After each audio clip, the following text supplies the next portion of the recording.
అయ్య గారికి అలాగనే అమ్మగారికి మరి అలాగనే వారి యొక్క బిడ్డలు చక్కగా ఆత్మీయంగా ఆరాధన నడిపిస్తూ ఎంతగానో ఆత్మీయంగా ఎదుగుతున్న బిడ్డలకు మరి కూడి వచ్చిన మీ అందరికీ నా హృదయపూర్వక వందనాలు తెలియపరుస్తున్నాను. ఈ మందిరానికి వాక్యం చెప్పడానికి అయితే నేను ఇది మొదటిసారి, కానీ అంతకుముందు మాత్రం ఫెలోషిప్ పరంగా 2-3 సార్లు నేను ఈ స్థలానికి రావడం జరిగింది. ఈ రీతిగా మిమ్మల్ని అందరినీ కూడా నేను చూడడం ఎంతో ఆశీర్వాదకరమని భావిస్తున్నాను. దేవునికి స్తోత్రం, హల్లెలూయా. మంచిది. మరి రెవరెండ్ విజయరత్నవయ్య గారు చాలా మరి చెప్పారు. మేము ఎన్నో మార్లు కలిసాము. కలవడమే కాదు, చాలా మార్లు రావాలని కూడా చెప్పడం జరిగింది. కొన్ని పరిస్థితుల వల్ల, కారణాల వల్ల రాలేకపోయాం. కానీ ఈనాడు దేవుడు మరలా మీ మధ్యన ఉండడానికి దేవుడిచ్చిన ఈ గొప్ప తరుణాన్ని బట్టి దేవునికి మహిమ చెల్లిస్తూ ఉన్నాను. దేవునికి స్తోత్రం, హల్లెలూయా. మంచిది. ప్రభునందు ప్రియులారా, నాకు ఇచ్చిన సమయాన్ని బట్టి ఈ సమయాన్ని నేను సద్వినియోగం చేసుకోవడానికి ఇష్టపడతాను. కాబట్టి ప్రతి ఒక్కరు కూడా కొద్ది శ్రద్ధగా దేవుని యొక్క వాక్యాన్ని వినడానికి సిద్ధపడాలని ప్రేమతో మనం చేస్తూ ఉన్నాను.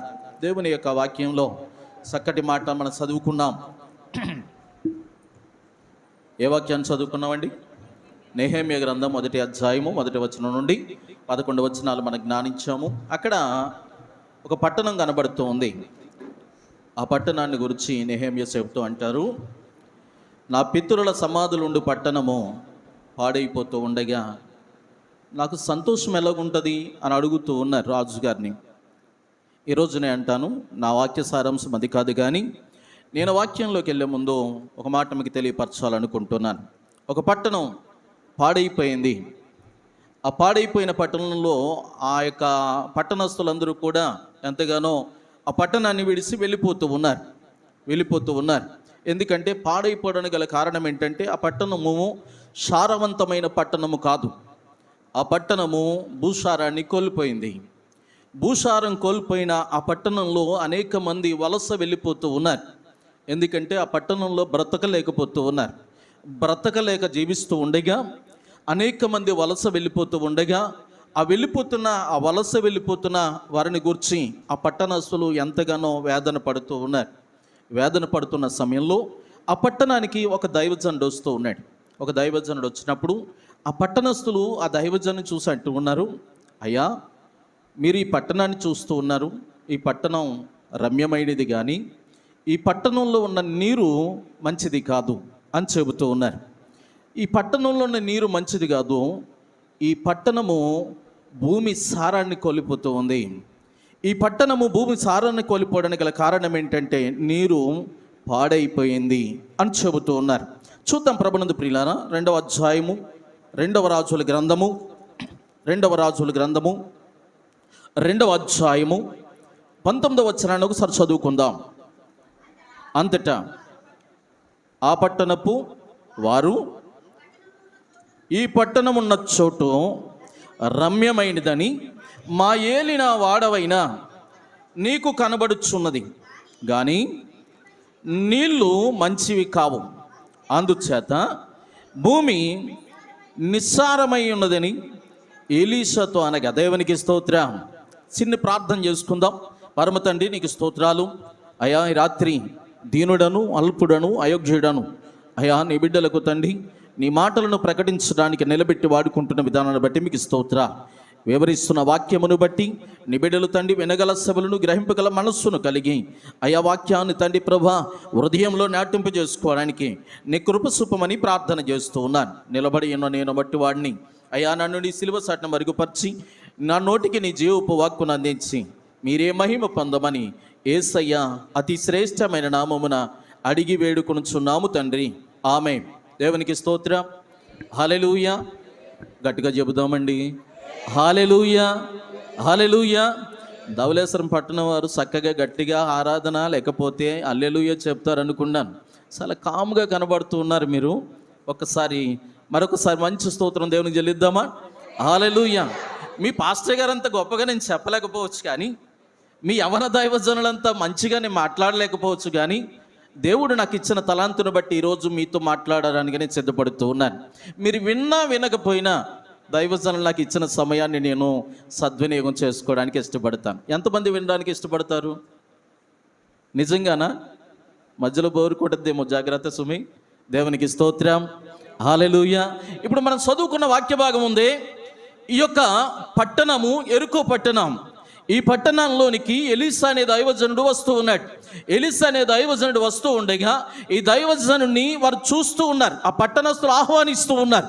ఆహ్వానింపబడినప్పుడు ఎలీషా ఆ పట్టణానికి వచ్చినప్పుడు ఆ పట్టణాన్ని గురించి వారు చెబుతూ ఉన్నారు. మనం ఒక గ్రామానికి వెళ్తే ఆ గ్రామాన్ని గురించి తెలుసుకుంటూ ఉంటాం.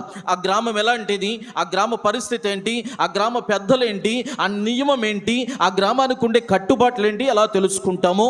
అలాగే ఎలీషా అనే దైవజనుడు గ్రామానికి వెళ్ళినప్పుడు, ఆ పట్టణానికి వెళ్ళినప్పుడు ఆ పట్టణంలో ఆ పట్టణపు పెద్దలు కావచ్చు, లేకపోతే ఆ పట్టణ విశ్వాసులు కావచ్చు, ఆ పట్టణానికి ఆహ్వానించిన ఆ యొక్క పట్టణ ఆ యొక్క అస్తులు అవ్వచ్చు. ఈ రోజున దేవుని యొక్క వాక్యంలో చూస్తూ ఉన్నాం. ఎలీషాతో మాట్లాడుతూ వారు చెబుతున్న మాట ఏంటో తెలుసా? అయ్యా, మీరు చూస్తున్న పట్టణం ఉందే రమ్యంగా ఉంది. ఎలాగుందట? రమ్యముగా ఉంది. రమ్యము అనే మాట బైబిల్లో ఆది కాండంలో మొదటి అధ్యాయంలో మనం చూస్తూ ఉంటాం. దేని గురించి చెబుతూ ఉన్నారు? రమ్యం అనే దాని గురించి చెబుతూ ఉంటే దేవుడు అంటాడు, ఇదిగో తోటలో ఆ మధ్యనున్న చెట్టు ఉంది, ఆ చెట్టుకు ఫలం ఉంది. ఆ ఫలం ఎలాంటిది? రమ్యమైనది. బాగా గమనించాలి. రమ్యమైనది అంటే చూపులకు రమ్యమైనదే, చూడ్డానికి రమ్యమైనదే, కానీ తినడానికి మంచిది కాదు. దేవుడు అంటాడు, ఈ పండు తిన్న ఎడల మీరు చచ్చెదరు అంటాడు. కాబట్టి అయినా వారి ఆజ్ఞను మీరి ఆ యొక్క పండును తిన్నారు కనుక ఆత్మీయంగా చనిపోయారు. చచ్చిపోయి ఏం చేశారట? భూమి మీదకి వచ్చి వ్యవసాయం చేయడం ప్రారంభించారు.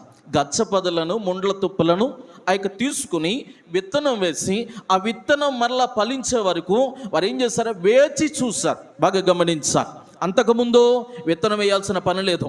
ఎందుకంటే దేవుడు నాటిన ప్రతి చెట్లలో కూడా ప్రతి ఫలము కూడా మంచిదని దేవుడు చెప్పాడు, ఆ పండు తప్ప. కానీ ఏదైతే తినొద్దు అన్నాడో అదే పండు వారు తిన్నారు. ఈనాడు నేనంటాను, ఆ పండు ఎందుకు తిన్నారు అని గమనించినట్లయితే కేవలం వారు ఆత్మీయంగా మరణించడానికి ఇది ఒక కారణం. ఈరోజు నేను అంటాను, ప్రభునందు ప్రియులారా, ఈ పట్టణంలోనికి దైవజనుడు వచ్చినప్పుడు వారిస్తున్న సాక్ష్యం ఏంటో తెలుసా? పట్టణము రమ్యమైనది, చూడడానికి చక్కగా ఉన్నది, కానీ ఆ పట్టణంలో నీరు ఉన్నదే మంచిది కాదు. నీరు పారుతున్న నీరు మంచిది కాదు. ఆ పట్టణము మంచిదే, చూడడానికి చక్కగా ఉంది, కానీ ఆ పట్టణంలో ఉన్న బతకడానికి నీళ్లు మంచివి కాగా ఏమైతుందట? భూమి సారాన్ని కోల్పోయింది.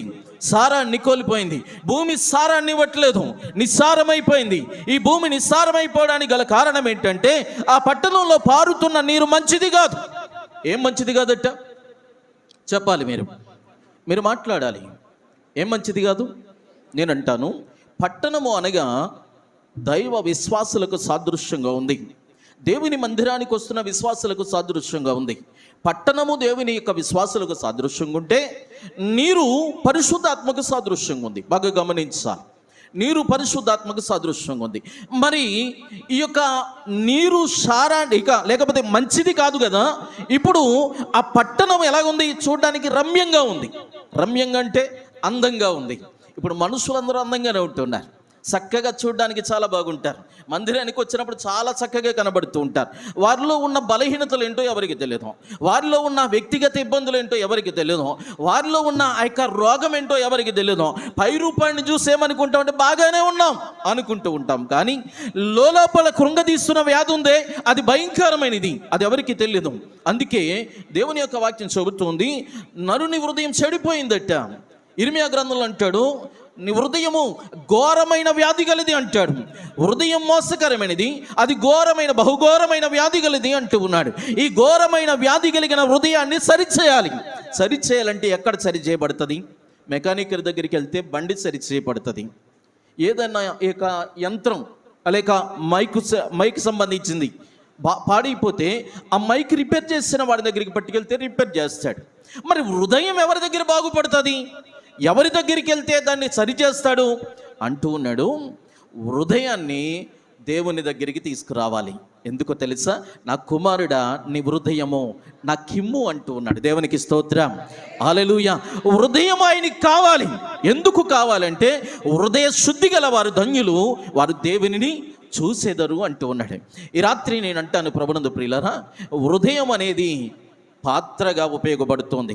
చూద్దాం, కిందకు చదివితే రాజుల 2వ గ్రంథము 2వ అధ్యాయము 20వ వచనం మనం చూస్తే అక్కడ అతడు చెబుతూ ఉన్నాడు, ఒక కొత్త పాత్రలో ఉప్పు వేసి నా యొద్దకు తీసుకుని రండని ఆ వానితో చెప్పాను. వారు దానిని తీసుకొని రాగా, దేవునికి స్తోత్రం, ఏం చేశారట? ఒక కొత్త పాత్ర కావాలి. ఈ పాత్ర మానవుని హృదయానికి సాదృశ్యంగా ఉంది, విశ్వాసి హృదయానికి సాదృశ్యంగా ఉంది. ఈ పాత్రలోనికి ఉప్పు వేయాలి. ఉప్పు దేనికి సాదృశ్యం? ఉప్పు దేనికి సాదృశ్యం? సంభాషణకు. నీ సంభాషణ ఉప్పు వేసినట్లు ఉండాలి, నీ మాట ఉప్పు వేసినట్లు ఉండాలి. ఈరోజు నేను అంటాను, మన పట్టణం రమ్యంగానే ఉంది, చూడ్డానికి చక్కగా ఉంది. అబ్బా, చూసిన వాళ్ళందరికీ అబ్బా ధవళేశ్వరం పట్టణం ఎంత బాగుందో అనేలాగే ఉంది. కానీ నీరు మంచిది కాదు, నీరు మంచిది కాదు. ఈ పారుతున్న నీరు వల్ల ఏమైపోయిందో తెలుసా? సారాన్ని కోల్పోయింది భూమి. సారమును కోల్పోయి ఏం చేస్తుందట? విత్తనాలు ఫలించట్లేదు, విత్తనాలు మొలవట్లేదు, వేసిన విత్తనం ఫలదాయకం ఇవ్వట్లేదు. ఎప్పుడైతే ఫలాలు లేవో ఈ యొక్క ప్రాంతపు లేక ఈ పట్టణపు వారు ఏం చేస్తున్నారట? వలస వెళ్ళిపోతూ ఉన్నారు, వలస వెళ్ళిపోతూ ఉన్నారు. బ్రతకడానికి ఏమి లేదో తెలుసా? ఆహారము లేదు. ఆహారం లేకపోతే మనిషి జీవించలేడు. మనిషి జీవించాలంటే ఆహారము కావాలి, త్రాగడానికి నీళ్లు కావాలి. ఈ రెండు ఎప్పుడైతే లేవో ఆ మనిషి బ్రతకడం చాలా కష్టం, చాలా కష్టం. ఆ ఉనికి, మనిషి జీవిస్తున్న ఉనికి చాలా కష్టం. ఈ రాత్రి నేను అంటాను, ఎలీసా అనే దైవజనుడు ఆ యొక్క యెరికో అనే పట్టణానికి వెళ్ళినప్పుడు వారు చెబుతున్న సాక్ష్యం ఏంటో తెలుసా? అయ్యా, ఈ పట్టణం రమ్యమైందే కానీ ఈ పట్టణంలో పారుతున్న నీరు మంచిది కాదు, మంచిది కాదు. కనుక ఈ పట్టణము రమ్యమైనదే కానీ పట్టణంలో పైక మొలకలు లేవు, విత్తనాలు లేవు, ఫలాలు లేవు, చెట్లు లేవు. ఎందుకంటే అవి పాడైపోతున్నాయి. ఒకవేళ ములిసినా గిడసదేరిపోయినాయట, గిడసదేరిపోయినాయట. న్యాయాధిపతుల గ్రంథంలో 4 రకాల చెట్లు ఉంటాయి. ఎన్ని రకాల చెట్లు ఉంటాయి? 4 రకాల చెట్లు ఉంటాయి. 1 ఒలీవ చెట్టు, 2 ద్రాక్ష చెట్టు, 3 అంజూరపు చెట్టు, 4 తుమ్మ చెట్టు. తుమ్మ చెట్టు, తుమ్మ చెట్టు అందరికీ తెలుసు కదా, ఎలాగుంటుంది? ముళ్ళుతో ఉంటుంది. అంజూరపు చెట్టు ఎలాగుంటుంది? ఫలాలు ఇస్తుంది, ఆకులు ఔషధానికి ఉపయోగపడతాయి. ఒలివ చెట్టు తన ఆయిల్ని ఇస్తుందట. ఒలివ ఆయిల్ చేత అనేకమైన అభిషేకాలు జరుగుతూ ఉంటాయి. ద్రాక్ష చెట్టు అట తన ఫలాలు ఇస్తూ ఉంది. అయితే ప్రభునందు ప్రియులరా, ఈ రాత్రి నేను అంటాను, ఆ తుమ్మ చెట్టు ఉందే, అది దాని కింద మొలిచిన ప్రతి మొక్కను కూడా అణిచివేస్తుంది, అణిచివేస్తుంది. మనకందరికీ తెలిసిన వాక్యమే, నేను కొత్తగా ఏం చెప్పట్లేదు. ఈ రాత్రి నేను అంటాను, విత్తనాలు చల్లడానికి రైతు లేక ఆ యొక్క కాపరి విత్తనాలు చేత పట్టుకుని ఆ యొక్క పొలంలోనికి వెళ్ళి విత్తనాలు విత్తుతూ ఉండగా కొన్నేమో దారిలో పడ్డాయట, మరికొన్నేమో రాతి నేలను పడ్డాయట, మరికొన్నేమో ఎక్కడ పడ్డాయి? ముండ్ల పొదలు పడ్డాయి, మరికొన్ని మంచి నేలను పడ్డాయి. ఈ కథ మనకందరికీ తెలిసిందే. అయితే ముండ్ల పొదలలో పడిన విత్తనాలు మొలిసాయి, కానీ ఐహిక విసారము వలన అవి ఏమైతున్నాయట? ఎదగలేకపోతూ ఉన్నాయి, ఫలించలేకపోతూ ఉన్నాయి. కారణం ఏంటో తెలుసా? అవి ఆ యొక్క ముండ్లు వాటిని అణిచివేస్తూ ఉన్నాయి. ఈ రాత్రి నేను అంటాను, ఇక పట్టణం మంచిదే, పట్టణాన్ని చూడడానికి వచ్చిన వాళ్ళు చాలా అందంగా ఉందంటూ ఉన్నారు. కానీ పట్టణంలో ప్రవహిస్తున్న నీరుంది మంచిది కాదు, మంచిది కాదు. ఈ పట్టణము మరొక మాట చెప్పాలంటే శపింపబడిన పట్టణం. ఈ పట్టణము శపించబడ్డది. ఎలా శపించబడ్డది?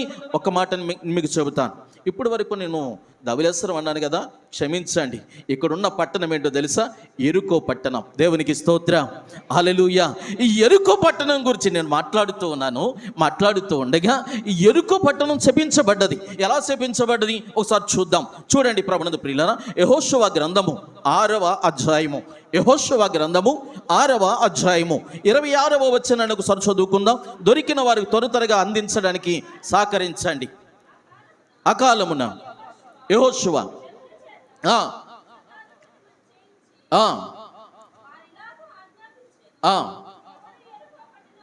ఎవరు యెరికో పట్టణమును నిర్మించబూనుకొనెనో వారు యెహోవా దృష్టికి ఎవరంట? శాపగ్రస్తులు. ఎవరి గురించి చెబుతున్నాడు? యెహోషువ మాట్లాడుతూ అప్పటికి ఒక యుద్ధం అయిపోయింది. ఏ యుద్ధం అంటే ఎరుకో ప్రాకారాలు పడగొట్టే యుద్ధం. ఎరుకో ప్రాకారాలు కొట్టడానికి పడగొట్టడానికి వారు గుణపాలు పట్టుకెళ్ళలేదు, పారలు పట్టుకెళ్ళలేదు, లేకపోతే జేసీబీలను తీసుకురాలేదు, కొక్కులేని తీసుకురాలేదు. కానీ వారు ఏం చేశారో తెలుసా? ఇశ్రాయేలులో ఏకస్వరముతో దేవుని గణపరుస్తూ ఉన్నారు, దేవుని గణపరుస్తూ ఉన్నారు. ఓటు కుండలు పట్టుకుని, మట్టి కుండలు పట్టుకుని వారు 3 గుంపులుగా విభజించబడి ఆ యొక్క ఎరుకో ప్రకారము చుట్టూ 7 మార్లు తిరిగారట. 7వ మారు 7 మార్లు తిరిగారట. ఈ తిరిగి యెహోవాకు జయము, ఇశ్రాయేలుకు విజయమని ఆ కేకలు వేస్తూ ఉంటే ఎరుకో ప్రాకారాలు కూలిపోయినాయట. ఎరుకో ప్రాకారాలు కూలిపోయినట్ట. ఎందుకు కూలిపోయినాయి అంటే యెహోవా ఎరుకో మీద యుద్ధం చేస్తూ ఉన్నాడు. ఈ యుద్ధానికి ముందు ఒక సిచ్యువేషన్ జరిగింది. ఏంటి ఆ సిచ్యువేషన్ అంటే ఎరుకో పట్టణానికి 2 వేగుల వారిని యెహోషువ పంపించారు. ఈ 2 వేగుల వారు ఏం చేస్తున్నారంటే ఎరుకో పట్టణాన్ని గమనిస్తూ ఉన్నారు. ఎరుకో పట్టణ పరిస్థితి ఏంటో చూస్తూ ఉన్నారు. ఎరుకో ప్రాకారం ఎంత దిట్టంగా ఉందో గమనిస్తూ ఉన్నారు. ఎరుకో పట్టణంలో ఉన్న వారి ఎంత బలవంతులో గమనిస్తూ ఉన్నారు. వారు గమనిస్తూ అక్కడ చెబుతున్న సాక్ష్యం ఏంటంటే 2వ అధ్యాయము యెహోషువ గ్రంథం 9వ వచనాన్ని చూద్దాం. 9వ వచనాన్ని చదువుకుందాం. యెహోవా ఈ దేశమును మీకు ఇచ్చుచున్నాడని మాకు భయము పుట్టుననియు, ఈ భయము వలన ఈ దేశ నివాసులందరూ ధైర్యము చెడి ఉన్నారనియు నేను ఎరుగుదును. దేవునికి స్తోత్రం. ఈ సాక్ష్యం ఎవరిస్తున్నారు తెలుసా? ఎరుకో ప్రాకారం మీద ఒక గది కట్టుకొని ఒక వేశ్య జీవిస్తూ ఉంది. ఆమె పేరు రహాబు. ఏం పేరట? రహాబు. బాగా గమనించాలి. నేను మూలవాక్యంగా మీకు చెబుతున్నది ఏంటంటే పట్టణాన్ని మర్చిపోవద్దాం. నేను అడుగుతూ ఉంటాను పట్టణం గురించి. అయితే ప్రభునందు ప్రియులారా, ఎరుకో ప్రాకారం మీద ఒక గది కట్టుకుని జీవిస్తుంది. ఆమె పేరు రహాబు. ఆమె చేసే వృత్తి ఏంటో తెలుసా? వేశ్య. అయితే ఎందుకు ఆమె వృత్తిని ఎన్నుకుంది అని గమనించినట్లయితే ఎరుకో మంచిదే, ఎరుకో రమ్యమైంది. కానీ ఎరుకోలో పారుతున్న నీరు ఉంది, మంచిది కాదు. అయితే ఎరుకోలో ఉన్న పారుతున్న నీరు వలన భూమి సారాన్ని కోల్పోయింది, సారము లేదు. అందుకే ఇప్పుడు ఎలా బ్రతకాలని బ్రతుకుతరు వెతుకుతూ ఉన్నారట ఎరుకో పట్టణస్థులు. వెతుకుతూ ఉండగా ఆమె అందాన్ని బట్టి, ఆమె కూడా ఎవరప్రాయాన్ని బట్టి ఆమె ఏం చేసిందో తెలుసా? శరీరం అమ్ముకుని బ్రతుకుతూ ఉంది. అందుకే బైబిల్ గ్రంథంలో చెబుతున్న మాట ఏంటంటే ఆమె వేశ్య అని రాయబడ్డది. ఈ వేశ్య ఇంటికి వేగుల వారు వెళ్ళారు. యెహోషువ పంపిస్తున్న ఇశ్రాయేలు నుండి 2 వేగులు వారు వెళ్ళినప్పుడు ఆ యొక్క వేశ్య అయిన రహాబు ఇస్తున్న సాక్ష్యం ఏంటో తెలుసా? మీ దేవుడైన యెహోవా శత్రువుల పట్ల విజయాన్ని చేస్తాడు, మీ పక్షాన యుద్ధం చేస్తాడు, ఇవన్నీ నాకు తెలుసయ్యా. అయితే ఒకరోజు ఎరుకో పట్టణాన్ని కూడా మీరు ఓడిస్తారని నాకు తెలుసు అంటుంది. దేవునికి స్తోత్రం. హల్లెలూయా. కొంతమంది చేతులు తేలేదా? చేతులు తెచ్చారా? మీ చేతులు ఎక్కడ ఉన్నాయా? ఒక రోజున ఒక కోతి చెట్టు మీద కూర్చొని ఏటు ఒడ్డున అవతలకి ఎలాగెళ్ళాలని ఆలోచన చేస్తుందట.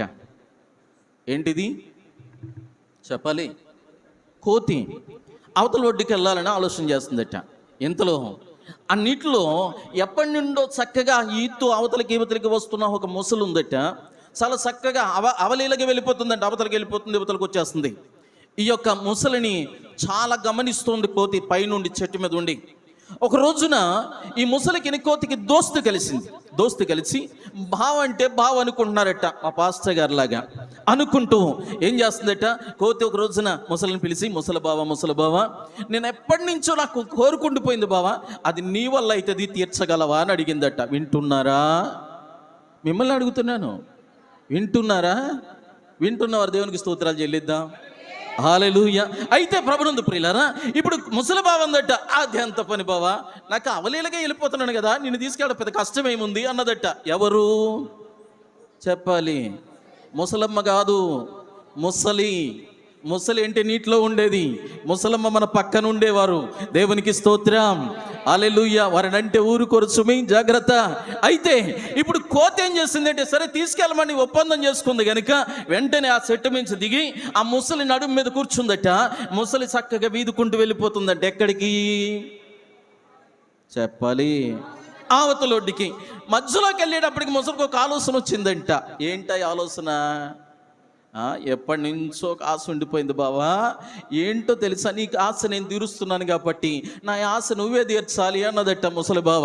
ఓసోసి ఇంతేనా, నాకేం పని, నువ్వు చెప్పిన వెంటనే నేను తీర్చేస్తాను అన్నదట్ట కోతి బావ. సరే ఏం చేయాలి? అయితే ముసలి బావ అన్నదట్ట, ఏం లేదు, ఎప్పటి నుంచో కూడా నువ్వు ఎగురుతుంటే నేను చూస్తున్నాను, చాలా బాగా ఎగురుతున్నావు. ఈ కొమ్మ మించి ఆ కొమ్మ మీదకి, ఆ కొమ్మ మించి ఈ కొమ్మ మీదకి బాగా ఎగురుతున్నావు.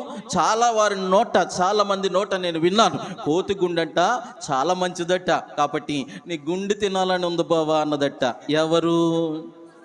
ఎక్కడా? నీటి మధ్యలో. ఇప్పుడు ఆలోచనలో పడ్డది ఎవరు? ముసలి. అరే రే, ఏంటిది కోతి, ఏం చేయాలి? నీటి మధ్యలో ఉన్నాను, అటు వెళ్ళడానికి లేదు, ఇటు వెళ్ళడానికి లేదు, ఒకవేళ నట్టేట ముంచేస్తే నా గుండె పోతుంది, ఏం చేయాలని అనుకుంటూ అంటుందట.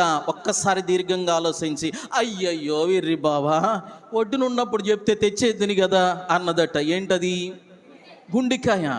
ఒడ్డునుంటే తెచ్చా, ఏం బావా ఏమైంది కూడా లేదా అన్నదట ముసలి బావ. అప్పుడు అంటది, ఇచ్చి ఎవడైనా నీటిలో దిగినప్పుడు గుండెకాయ పట్టుకొస్తాడా, నేను చెట్టుకు తగిలించొచ్చాను అన్నదట. ఏంటది? గుండెకాయ. చెట్టుకి తగిలించి వస్తే అరే రే ఎంత పని జరిగింది అనేసి వెంటనే వెనక్కి తీసుకుని వచ్చిందట ముసలి బావ. ఎప్పుడైతే వెనక్కి తీసుకొచ్చిందో ఆమెను దూరాన్ని ఉండగానే అమాంతంగా పైకి ఎగిరి, ఒరే ఎర్రి బావా, ఎవడైనా చెట్టుకి గుండెకాయ తగిలిస్తాడా అని అడిగిందట. ఈరోజు నేనంటాను, మీ చేతులు ఎక్కడ తగిలించారో నాకు తెలియదు, ఈ రాత్రి నేనంటాను హల్లెలూయా చెప్పినప్పుడు తప్పనిసరిగా మన చేతులు లేవాలి. దేవునికి స్తోత్రం, హల్లెలూయా. గమనించండి ప్రభునందు ప్రియులారా, ఇప్పుడు ఈ పట్టణం ఉందే రమ్యమైనది. ఈ పట్టణములో ఏం లేదట, సారవంతమైన భూమి కాదు, నిస్సారమైన భూమి. ఈ సారవంతము లేని భూమిలో వారు బ్రతకడానికి ఇబ్బంది అవుతుంది.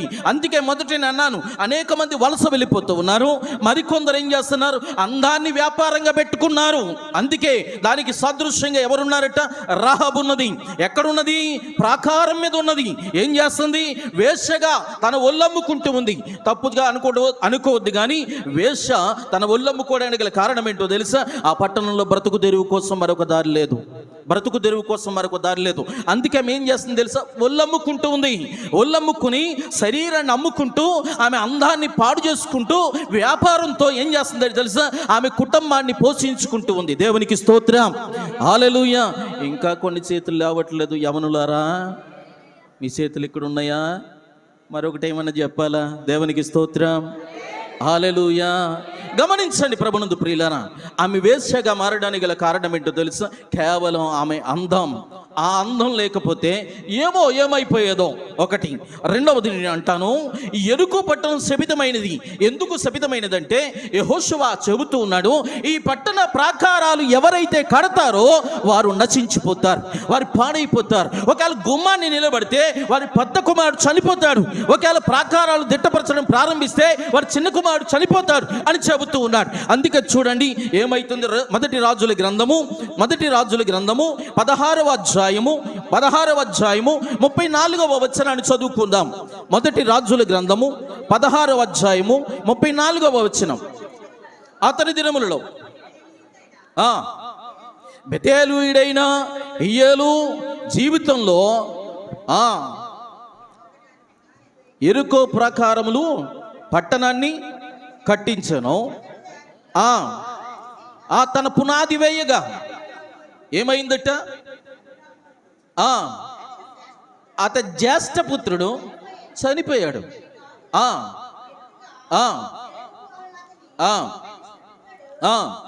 దేవునికి స్తోత్రం. ఏమైంది? పట్టణం నిలబెట్టాలని పునాది వేశాడట. పునాది వేస్తే అతని జ్యేష్ఠ కుమారుడు చనిపోయాడు. బాగా గమనించాలి. అంతేకాదు గుమ్మాలు నిలబెట్టడానికి ప్రయత్నం చేశాడట. కనిష్ట కుమారుడు చనిపోయాడు. ఎందుకు చనిపోయాడు అని గమనించినట్లయితే మనం పట్టణాన్ని మర్చిపోకూడదు. ఈ పట్టణము శపితమైన పట్టణం. ఏ పట్టణం అది? మనము నివసించే పట్టణం కాదు. ఏ పట్టణము? ఎరుకో పట్టణం. ఈ పట్టణము శపితమైనది గనుక, ఈ పట్టణం శపించబడింది గనుక, ఈ శపించబడిన పట్టణము నిలబెట్టడానికి పునాది వేస్తే ఏమైందట? జ్యేష్ఠ కుమారుడు చనిపోయాడు. అంతేకాదు ఈ పట్టణానికి ఆ పునాదులు లేపినప్పుడు, లేక గుమ్మాలు నిలబెడుతూ ఉంటే కనిష్ఠ కుమారుడు చనిపోయాడు. అందుకే ఇది శపితమైన పట్టణం. రెండవది నేను అంటాను, వేశ్య ఆ గోడ మీద ఉంది కదా, ఆమె వేశ్యగా ఉన్న ఆమె హృదయం దేవునికి దగ్గరగా ఉంది. దేవునికి స్తోత్రం, హల్లెలూయా. ఆమె ఏం గమనిస్తుందో తెలుసా? అయ్యా, మీ దేవుడైన యెహోవాను గురించి నేను విన్నప్పుడు ఏమైందో తెలుసా? మీరు ఏ శత్రువు మీదకి దండెత్తి వెళుతూ ఉన్నారో ఆ పట్టణము పట్టబడుతుందని ఆమె ముందే ఊహించడానికి గల కారణం ఏంటో తెలుసా? దేవుని గురించి తెలుసుకుంది. దేవునికి స్తోత్రం, హల్లెలూయా, హల్లెలూయా. గమనించాలి ప్రభునందు ప్రియులారా, ఈ రాత్రి నేను అంటాను, పట్టణం పట్టబడుతూ ఉంది. పట్టణం పట్టబడడానికి గల కారణం ఏంటో తెలుసా? అది శపితమైనది, అది దేవునికి అంగీకారమైన పట్టణము కాదు. అందుకేనేమో వేశ్య దేవుని గురించి తెలుసుకున్న వేశ్య చెబుతున్న మాట ఏంటో తెలుసా? అయ్యా, ఈ పట్టణాన్ని మీరు ఓడించడానికి, లేక ఈ పట్టణాన్ని మీరు జయించడానికి వచ్చినప్పుడు మీరు చేయాల్సింది ఏంటో తెలుసా? నా తండ్రి ఇంటిని ఒక్కసారి జ్ఞాపకం చేసుకోనండి, నా తండ్రి ఇంటి ఒక్కసారి జ్ఞాపకం చేసుకోనండి అడుగుతుంది, రిక్వెస్ట్ చేస్తుంది. ఒకనాడు యెహోషువ ఇశ్రాయేలులు ఎరుకో ప్రాకారాన్ని కూలదోయడానికి వచ్చినప్పుడు యెహోషువ చెబుతున్నాడు, అయ్యా, ఇదిగో ఈ పట్టణ ప్రాకారం మీద ఉండి మీకు ఆదిత్యం ఇచ్చిందే ఆ వేసనబడిన రహాబు ఉందే, ఆ రాహాబు ఇంటి వారిని వెదకి రక్షించమని చెబుతున్నాడు. దేవునికి స్తోత్రం, హల్లెలూయా, హల్లెలూయా. రెండవది ఇన్ని అంటాను, చూడండి ప్రభునందు ప్రియులారా, లూకాసు సువార్త 18వ అధ్యాయము, లూకాసు సువార్త 18వ అధ్యాయము 35వ వచనాన్ని చదువుకుందాం. 35వ వచనం. ఆయన యెరికో పట్టణమునకు సమీపించినప్పుడు త్రోవ పక్కన కూర్చుండి భిక్షం అడుగుకొని చూండెను. దాటిపోవచ్చుండగా అది ఏమని అడగగా వారు, నజరేయుడైన యేసు ఈ మార్గమున వెళ్ళుచున్నాడని అతనికి చెప్పిరి. దేవునికి స్తోత్రం. నేను మిమ్మల్ని అడుగుతాను, త్రోవ పక్కన కూర్చున్నది ఎవరు చెప్పాలి? ఎవరు కూర్చున్నారు? యేసు ప్రభువారా? ఎవరు కూర్చున్నారు? అతని పేరు కూడా రాయబడ్డది. చూద్దామా? మార్కు సువార్త 15వ అధ్యాయము 46వ వచనం. అతని పేరు రాయబడ్డది. చూడండి, మార్కు సువార్త 15వ అధ్యాయము 10వ అధ్యాయము 46వ వచనం. మార్కు సువార్త 10వ అధ్యాయము 46వ వచనం. వారికి యెరికో పట్టణమునకు వచ్చినప్పుడు బహుసన సమూహంతోను యెరికో నుండి బయలుదేరి వచ్చి చూడగా ఎవరి పేరట? బర్తిమయి, గుడ్డి భిక్షగాడు త్రోవ పక్కన కూర్చుని నజరేయుడైన యేసు అని, దావీదు కుమారుడా యేసు నన్ను కరుణించమని కేకలు వేశాను. దేవునికి స్తోత్రం, హల్లెలూయా. చూడండి, ఎక్కడికి వెళ్ళాడు ఈయన? ఎక్కడికి వెళ్ళాడు యేసు ప్రభువారు? యెరికో పట్టణానికి వెళ్ళాడు. బాగా గమనించా, యెరికో పట్టణం గురించి మనం మాట్లాడుతున్నాం. మన వాక్య సారాంశం ఏంటంటే యెరికో పట్టణమే. యెరికో పట్టణాన్ని గురించి మాట్లాడుతున్నాం. పట్టణము రమ్యమైనది. బాగా గమనించాలి, చూడడానికి చాలా చక్కగా ఉంది. కానీ పట్టణంలో ప్రవహిస్తున్న నీరుందే మంచిది కాదు. బాగా గమనించాలి. మరి ఆ పట్టణంలో నీరు ప్రవహించినంత తోట కూడా ఏం పండట్లేదట, పంట పండట్లేదు, విత్తనం వేస్తే పని చేయట్లేదు. కనీసం ఆ పట్టణంలో వారు కడుపు నిండా ఆహారం తినలేకపోతున్నారు. కారణం ఏంటో తెలుసా? ఒకటి, వారి యవన ప్రాయాన్ని బట్టి, వారి యవన అందాన్ని బట్టి వారు ఏం చేస్తున్నారట? వృత్తి మార్చేసుకుంటూ ఉన్నారు. వేశ్యగా మార్చబడ్డా. రెండవది, బర్తిమయ్య అనే గుడ్డివాడు అక్కడ కనబడుతూ ఉన్నాడు. ఈ బర్తిమయ్య అనే గుడ్డివాడు ఎందుకు వచ్చాడు తెలుసా? అక్కడ నీళ్లు మంచివి కావు.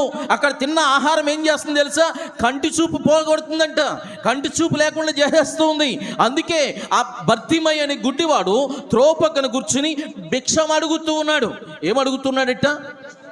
భిక్షం అడుగుతూ ఉన్నాడు. భిక్షం అడగడానికి కారణం ఏంటంటే అతడు గ్రుడ్డివాడు. ఎందుకు గ్రుడ్డివాడయ్యాడు?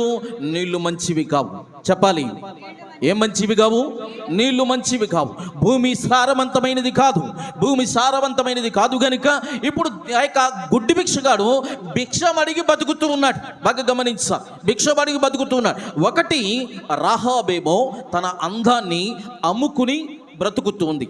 ఎక్కడుండి? ఎరుకో పట్టణంలో ఉండి. బాగా గమనించాలి. ఇప్పుడు భిక్షగాడు ఎరుకో పట్టణంలో ఉండి గ్రుడ్డివాడి ఉన్నందున ఏం చేస్తున్నాడు? భిక్షం అడిగి బ్రతుకుతూ ఉన్నాడు. బ్రతుకు తెరువు కోసం వారు వెన్నుకున్నాయి మనం గమనించాలి. ఒకటి, వేషకు అన్నీ బాగున్నాయి, శరీర అవయవాలన్నీ బాగానే ఉన్నాయి, ఆమె అందగత్తే కనుక తన అందాన్ని అమ్ముకుని ఏం చేస్తుందట? వ్యాపారం చేస్తూ ఉంది. వ్యాపారం చేయడానికి గల కారణం ఏంటో తెలుసా? ఆమె బ్రతకాలి, ఆమె కుటుంబాన్ని పోషించుకోవాలి. రెండవది, ఆ ఎరుకో పట్టణంలో గుడ్డివాడు ఉన్నాడు, అతని పేరు భర్తిమయ్యి. అతడు ఏం చేస్తున్నాడట? త్రోవ పక్కన కూర్చుని భిక్షం అడుగుతూ ఉన్నాడు. అయితే ఆ యొక్క సమయాన యేసుప్రభు తన శిష్యులతో కలిసి ఆ దారి గుండా వస్తున్నప్పుడు ఆయన గమనించాడట, ఈ జనసమూహం ఏంటి, ఎందుకు వెళ్తున్నారు అని అడుగుతూ ఉన్నప్పుడు యేసుప్రభు వారిని గురించి ఆ శిష్యులు చెబుతూ ఉన్నారట. ఏమని తెలుసా? నజరేయుడైన యేసు దారి గుండా వస్తూ ఉన్నాడు అని చెప్పగానే ఆయనకి ఏం కలిగిందో తెలుసా? అయ్యా, చూపు పొందుకోవాలని ఆలోచన కలిగింది. దేవునికి స్తోత్రం, హల్లెలూయా. చూపు పొందుకోవాలని ఆలోచన కలిగింది. అందుకే ఏం చేస్తున్నాడట? దావీదు కుమారుడా యేసు, నన్ను కరుణించమని కేకలు వేస్తూ ఉన్నాడు. దేవునికి స్తోత్రం, హల్లెలూయా. ఇప్పుడు ఎరుకో పట్టణ ప్రాకారం మీద ఉన్న ఆ యొక్క ఎవరు? ఆ వేశ్య రాహాబు అంటది, అయ్యా మీరు ఎరుకో పట్టణాన్ని పట్టుకుంటారని నాకు తెలుసు, ఎరుకోని జయిస్తారని నాకు తెలుసు, ఎరుకోని పడద్రోసేస్తారని నాకు తెలుసు. అందుకే మీరు వచ్చినప్పుడు నా తండ్రి ఇంటిని ఒక్కసారి జ్ఞాపకం చేసుకోమని అడుగుతుంది.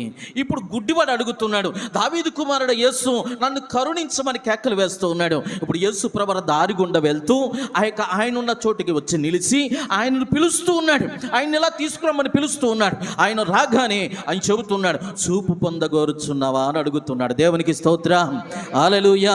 ఎందుకో తెలుసా? పట్టణం బాగుపడాలి, పట్టణం శ్రేష్టమైందే, పట్టణం చూడడానికి రమ్యమైనదే, కానీ పారుతున్న నీరుందే మంచిది కాదు. దానివల్ల ఏమైందట? భూమి నిస్సారం అయిపోయింది. ఫలాలు లేని ఆ యొక్క పట్టణంగా మార్చబడ్డది. ఆ బ్రతుకు తెరువు లేని పట్టణంగా మార్చబడిన పట్టణాన్ని సరిచేయబోతూ ఉండగా ఈ పట్టణంలోనికి వెళ్ళినప్పుడు ఎవరు కనబడ్డారట? గ్రుడ్డివారు కనబడ్డారా? మిమ్మల్ని అడుగుతున్నాను, కనబడ్డారా? దేవునికి స్తోత్రాలు చెల్లిద్దాం. ఇప్పుడు దేవుడు ఏం చేస్తున్నారు? యేసుప్రభు వారు వారిని పిలిచి స్వస్థపరిచారు. ఏం పరిచారు అంటే, ఇప్పుడు దాకా చూపు లేనివాడు ఏమయ్యాడు? చూపు పొందుకుని తేటగా చూడగలుగుతున్నాడు. చూసేవాడు ఏం చేస్తున్నా తెలుసా? పట్టణంలోనికి పోలేదు, యేసయ్యను వెంబడించడం ప్రారంభించాడు, యేసయ్య మాటలు ప్రకటించడం ప్రారంభించాడు. పాడైపోయిన పట్టణము, నశించిపోతున్న పట్టణంలో ఇప్పుడు యేసయ్యను గురించి సువార్త చేస్తున్నాడట గుడ్డివాడు. దేవునికి స్తోత్రం, హల్లెలూయా. అంతేకాదు ప్రభునందు ప్రియులారా, మరొక వారిని చూడండి. అయితే లూకాసు సువార్త 10వ అధ్యాయము 30వ వచనాన్ని మనం గమనించినట్లయితే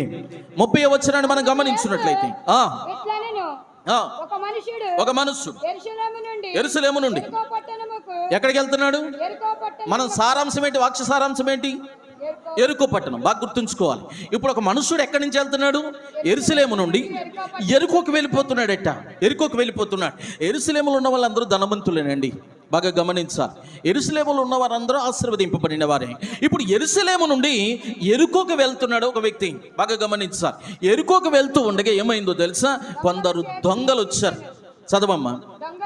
దొంగల చేతకు చిక్కి వారు అతన్ని పట్టుకుని కొట్టి కొన ప్రాణములతో విడిచిపోయారు. దేవునికి స్తోత్రం, హల్లెలూయా.